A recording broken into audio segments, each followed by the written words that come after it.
കൂട്ടുകാരെ നമസ്കാരം. എന്തൊക്കെയാ വിശേഷം? എല്ലാവരും സുഖമായിരിക്കണമെന്ന് വിചാരിക്കണം. ഞാനും ഇവിടെ സുഖമായിരിക്കണു. അപ്പോൾ ഞാൻ ഇന്ന് പങ്കുവെക്കുന്നത് വേറെ ഒന്നുമല്ല. നമ്മൾ ഇടയ്ക്കൊക്കെ എന്തെങ്കിലുമൊക്കെ ഒരു പരീക്ഷണങ്ങൾ ഇങ്ങനെ നടത്തുമല്ലോ. പാചകം എന്ന് പറയുമ്പോൾ അല്ലേ, ആരും പാചകം പഠിച്ചിട്ടൊന്നുമല്ലല്ലോ. നമ്മൾ ഓരോന്നോരോന്ന് ഉണ്ടാക്കുമ്പോൾ നമുക്ക് തോന്നും. അതുപോലെ തന്നെ ചിലപ്പോൾ നമ്മൾ ഉണ്ടാക്കുന്നത് നന്നായിട്ട് വരും, ചിലപ്പോൾ ഉണ്ടാക്കുന്നത് നന്നാവില്ല അല്ലേ. ഒരേ സാധനം തന്നെയായിരിക്കും ചിലപ്പോൾ നമ്മൾ ഉണ്ടാക്കുന്നുണ്ടാവുക, പക്ഷേ പലപ്പോഴും പല രീതിയിലായിട്ടത് മാറിപ്പോകുന്നുണ്ടാവും. അപ്പോൾ ഞാൻ പഴമൊക്കെ ധാരാളം വീട്ടിലുള്ള സമയത്ത് നമുക്ക് ഒന്നിച്ചതങ്ങോട്ട് പഴുത്ത് വരണ സമയത്ത് തിന്നാനായിട്ടും, അല്ലെങ്കിൽ എത്ര നമ്മൾ അടുത്തുള്ളവർക്കൊക്കെ കൊടുക്കുകയാണെന്നുണ്ടെങ്കിലും ചിലപ്പോൾ ഒന്നോ രണ്ടോ കൊലകളൊക്കെ അങ്ങനെ പഴക്കൊലകൾ കിട്ടുകയാണെന്നുണ്ടെങ്കിൽ വേസ്റ്റായി പോവും, വേണ്ട അല്ലേ. പഴം കൊണ്ട് ഒരുപാട് ഉപകാരങ്ങളുണ്ട്, അത് പറയാം.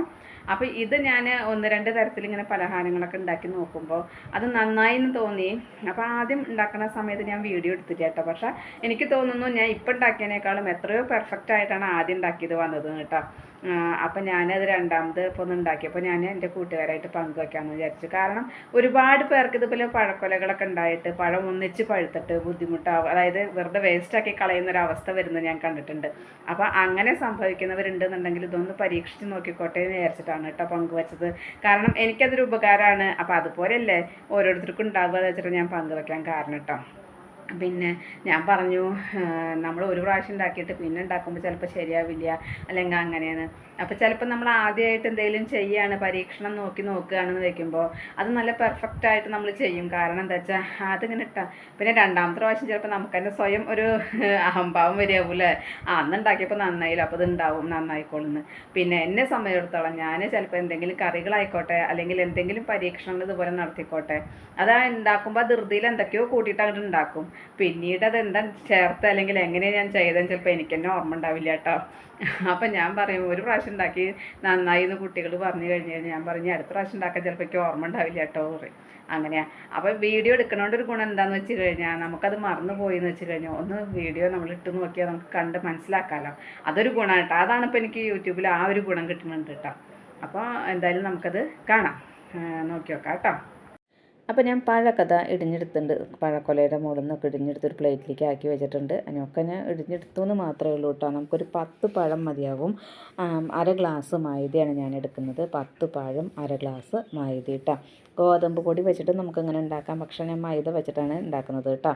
പഴത്തിൻ്റെ അളവ് കൂട്ടുകയാണെന്നുണ്ടെങ്കിൽ അതനുസരിച്ച് മൈദയുടെ അളവും കൂട്ടണം കേട്ടോ. 10 പഴത്തിന് അര ഗ്ലാസ് മൈദ എടുത്തേക്കുന്നത് കേട്ടോ.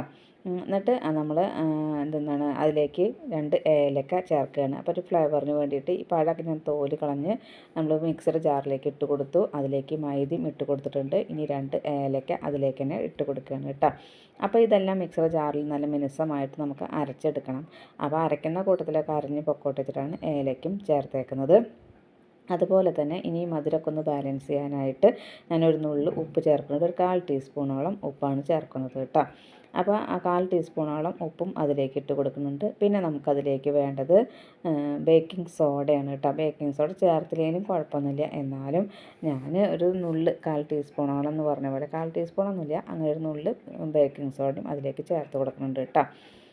അതുപോലെ തന്നെ പിന്നെ ഞാൻ ചേർക്കുന്നത് 1 സ്പൂൺ പഞ്ചസാരയാണ്.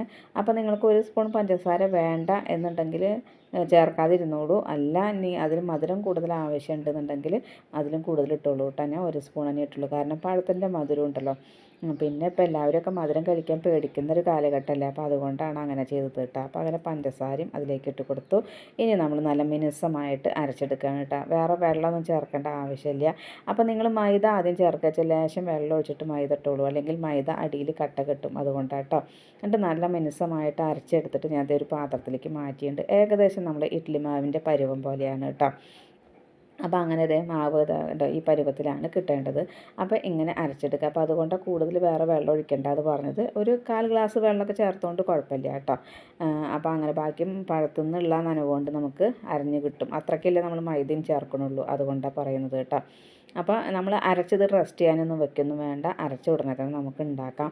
റെസ്റ്റ് ചെയ്യാൻ വെച്ച് കഴിഞ്ഞാൽ ചിലപ്പോൾ ശരിയാവില്ല. കാരണം എന്താ വെച്ചാൽ പഴത്തിന് ചെറിയൊരു പുളിപ്പ് ഉണ്ടാവുമല്ലോ, അപ്പോൾ വ്യത്യാസം വരും, ടേസ്റ്റിനും വ്യത്യാസം വരും, കളറിനും വ്യത്യാസം വരും കേട്ടോ. അപ്പം നമ്മൾ ഈ മാവ് ഇവിടെ ഇളക്കി ഞാൻ അരച്ച് പാത്രത്തിലേക്ക് ആക്കിയിട്ട് വെച്ചിട്ടുണ്ട്. ഇനി നമ്മുടെ ഇഡ്ഡലി തട്ടിൽ എണ്ണയൊക്കെ പുരട്ടി നമ്മൾ ഇഡ്ഡലി ഉണ്ടാക്കുന്ന പോലെ തന്നെ ഇഡ്ഡലി തട്ടിലേക്ക് ഒഴിച്ചു കൊടുക്കുകയാണ് കേട്ടോ. നിങ്ങൾക്ക് വേറെ വല്ല പാത്രങ്ങളുണ്ടെങ്കിൽ അങ്ങനെ ചെയ്യാം. ഞാനിപ്പോൾ എൻ്റെ അടുത്ത് അങ്ങനെയൊന്നും ഇല്ല, അതായത് കേക്ക് ഉണ്ടാക്കുന്ന പോലെ ഉണ്ടാക്കാൻ പറ്റുന്ന പാത്രങ്ങളൊന്നും ഇല്ല കേട്ടോ.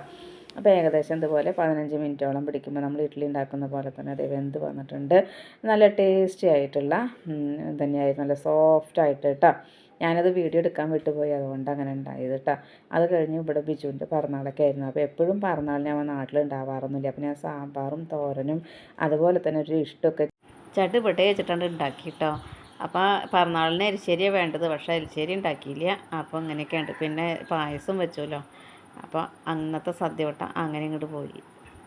തീർച്ചയായിട്ടും ഇതുപോലെ ഇങ്ങനെ പഴക്കൊലകളൊക്കെ ഒന്നിച്ച് പഴുത്ത് വരുമ്പോൾ അത് നശിച്ചു പോകുന്ന ഒരവസ്ഥയിൽ എത്തും. അമ്മയ്ക്ക് വീട്ടിലും അങ്ങനെ സംഭവിക്കാറുണ്ട്. അങ്ങനെയുള്ളവർക്ക് ഇതൊരു ഉപകാരമായി ഉണ്ടാവും എന്ന് ഞാൻ വിചാരിക്കുന്നു. അപ്പോൾ ഇന്നത്തെ എൻ്റെ വിശേഷങ്ങൾ ഇത്രയൊക്കെ തന്നെയുള്ളൂ. എൻ്റെ കൂട്ടുകാർക്ക് ഇഷ്ടമായി ഉണ്ടാവും എന്ന് വിചാരിക്കുന്നു. ഇഷ്ടപ്പെട്ട് കഴിഞ്ഞാൽ ലൈക്ക് ചെയ്യുക, ഷെയർ ചെയ്യുക. അതുപോലെ പുതിയതായി കാണുന്ന ഏതെങ്കിലും കൂട്ടുകാരുണ്ടെങ്കിൽ സബ്സ്ക്രൈബ് ചെയ്യാൻ മറക്കരുതേ. അടുത്തൊരു വിശേഷമായി വേഗത്തിൽ വരുന്നതാണ്. അതുവരേക്കും നന്ദി, നമസ്കാരം. നിങ്ങളുടെ സ്വന്തം ജോ. വീണ്ടും കാണാം. Bye, see U.